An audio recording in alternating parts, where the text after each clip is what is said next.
এ ভাইজান, ভাইজান, নাবিলা, মাসুদ, তোরা কই?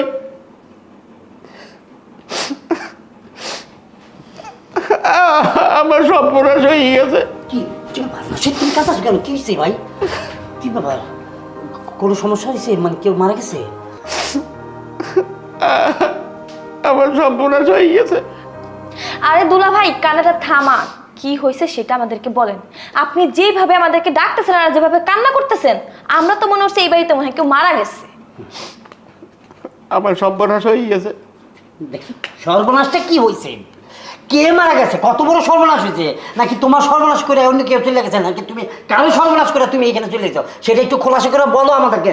না নীলে পালাই গেছে। ভালো করছে। পালাই গেছে মানে? কার সাথে? কিভাবে পালাইলো? কখন পালাইলো?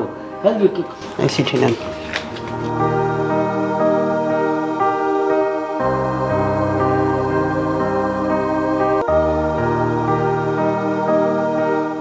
আচ্ছা, তুমি কিরকম মেয়ে ছেলেকে মতন কাঁদতেছ কেন? হ্যাঁ, এখন নাকের পানি চোখের পানি এক করলে, কান্নাকাটি করলে কি নীলা বাসা চলে আসবে? হ্যাঁ, খুঁজতে হবে না? যেহেতু পালায় গেছে, খোঁজার জন্য তো আমাদের বেরিয়ে দেবো। এটা আপনি কেমন কথা কইলেন ভাইজান? আমার বউ পালাই গেছে, আমি কারণ না, আমি কি করব? ভাইয়া, দুলাভাইটা ঠিক কথাই কইছে। তার বউ পালাইছে, তার মনে অনেক কষ্ট, এই জন্য কান্না করতেছে। আর তুমি তার চুপ থাকতে বলতেছো। তোমার কি কখনো বউ হারাইছে?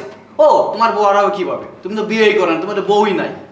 একটা মানুষের যদি বউ হারাতে কত কষ্ট, আপনার দুলাভাই বুঝতে পারতেছে। গাধার বাচ্চা, বউ আমার নাই, আমার তো বোন হারাইছে, ঠিক না? এখন বোন যেহেতু হারায় গেছে, তাহলে আমি এখানে বসে বসে কান্নাতে, আমার বোন আমার কান্না শুনে সে বাইরে থেকে চলে আসবে না, ঠিক আছে? তাকে খুঁজতে বেরিয়ে হবে। চলো সবাই মিলে বাইরে। আমি কারণ না, কি করবো ভাইজান? কয় আমার 5টা না 6টা না, একটা মাত্র বউ। তাহলে এখানে কান্না, তোমার বউ আসবে, আমার বোন আসবে এখানে, আমরা কান্নাকাটি করি, তাহলে বোন আসো। হ্যাঁ, তোমার বউ আসো কি কেন?